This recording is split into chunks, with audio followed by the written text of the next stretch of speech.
Esta presentación ha sido realizada por la alumna Gabriela Rincón de primero de bachillerato para la materia de filosofía. En la misma se hablará del origen de la familia, la propiedad privada y el Estado, obra basada en el estudio de Morgan, la sociedad antigua y otros datos posteriores de la ciencia sobre las sociedades primitivas. Inicialmente, para conocer cómo evoluciona la organización social, se aporta el concepto de estadios prehistóricos de cultura, en los cuales podemos hallar el salvajismo, la barbarie y la civilización, siendo estos dos primeros divididos en estadios y la civilización considerada la cúspide. El salvajismo, en el estadio inferior, se da la vida entre los árboles para protegerse y alimentarse. También se dice que es necesario el lenguaje articulado. En el estadio medio se da la movilización debido a que se da la pesca por causa de la creación de la lanza. Y en el estadio superior se dan elementos de caza y utensilios más elaborados.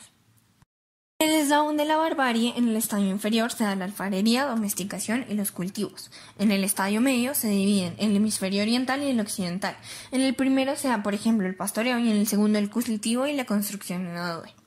En el estadio superior hay ganadería y agricultura. Se dan los primeros indicios de escritura alfabética y la fundición. A continuación se habla de la evolución de la familia, relacionándola con los estadios prehistóricos de cultura. Esta se define como un elemento activo, que nunca permanece estacionado y va evolucionando. Puede tomar una forma inferior o superior, debido a la evolución de la sociedad. Además se dan los sistemas de parentesco. La civilización es una etapa que se puede diferenciar por las primeras apariciones de organización social. En esta continúa el aprendizaje de elaboración de productos. Los huertos, agricultura y ganadería mejoran sus técnicas y evolucionan. Asimismo, aparece la esclavitud, característica muy importante. Se describen 4 tipos diferentes de familia: la consanguínea, en la cual se da el matrimonio por sexo; la punalúa, en la cual los gens son la base del orden social; la sindiásmica y por último la monogámica, en la cual destaca el dominio del hombre. Además, todas estas están relacionadas en orden con los estadios prehistóricos de cultura. Las gens, término que proviene del romano, son un conjunto de familias que descendían de un antepasado común y llevaban el mismo nombre. Esto es una descendencia que de manera organizada pretendía llevar lazos de sangre y además derechos, posiciones y propiedades. De esta forma se establece la propiedad privada.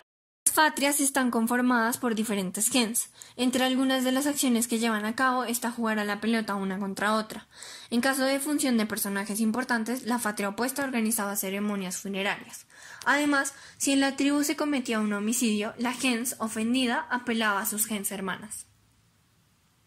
En la gens iroquesa se elige mediante votación, en la cual participan tanto hombre como mujer. Ningún miembro tiene derecho a casarse. Además, la propiedad de los difuntos pasa a otros gentiles. Entre estos deben brindarse ayuda y protección. Las gens tienen nombres determinados. Además, pueden adoptar extraños en su seno y tienen un cementerio común. En la gens griega existen las solemnidades religiosas, cosa que no se puede comprobar en la iroquesa. Además, existe el derecho hereditario y la descendencia según el derecho paterno. Está también la obligación de prestarse ayuda y el derecho a elegir y deponer a los jefes. También está la posesión, por lo menos, de una propiedad común. La génesis del Estado ateniense. En esta se da la intrusión de nuevos órganos de gobierno y una constitución basada en el consejo y en el pueblo. Existe también la propiedad privada, y de esta hace parte la producción y la comercialización mercantil. También los suelos hacen parte de la misma. Roma tenía una auténtica constitución de Estado basada en la división territorial y la diferencia de fortuna. Además, el derecho hereditario recíproco, la posesión de un lugar de sepultura común, solemnidades religiosas, la obligación de no casarse dentro de la gens y los puestos se obtenían por votación. En cuanto a los celtas y los germanos, las mujeres tenían votos en la asamblea del pueblo. Además, estaban en uso los matrimonios temporales. En caso de separación se concedía a la mujer grandes privilegios, como el pago de sus servicios domésticos. Y en la herencia no se hacía distinción entre hijos legítimos y naturales. La inexistencia de propiedad privada y de clases hacía que en la comunidad gentilicia no hubiese violencia de clase. Además, no había lugar para el dominio y la opresión. Al acentuarse la división del trabajo social, el intercambio y la propiedad privada, comenzó la desintegración del régimen de la comunidad primitiva y por ende la gens. Es por esto que el Estado es un producto de la sociedad cuando ésta llega a un grado de desarrollo determinado. En este caso, se da en el momento en el que se crean las diferentes clases y se hace necesario un organismo que pueda organizarlas y mantener el orden. Con el nacimiento de un nuevo modelo de producción fundado por la división de la sociedad en clases, se dan antagonismos y se hace necesario el Estado. Si éste pertenece a la clase económica dominante, se utiliza como instrumento de dominación. En una organización política común, un territorio y es un órgano de gobierno propio.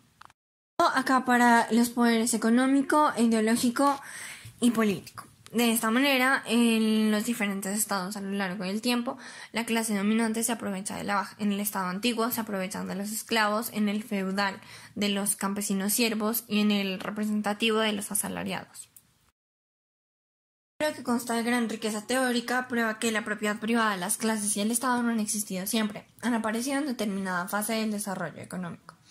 El Estado en las clases explotadoras es siempre un instrumento de violencia y opresión contra las grandes masas populares, y las clases desaparecerán tan inevitablemente como nacieron. Además, con estas desaparecerán. Gracias por el tiempo y la atención.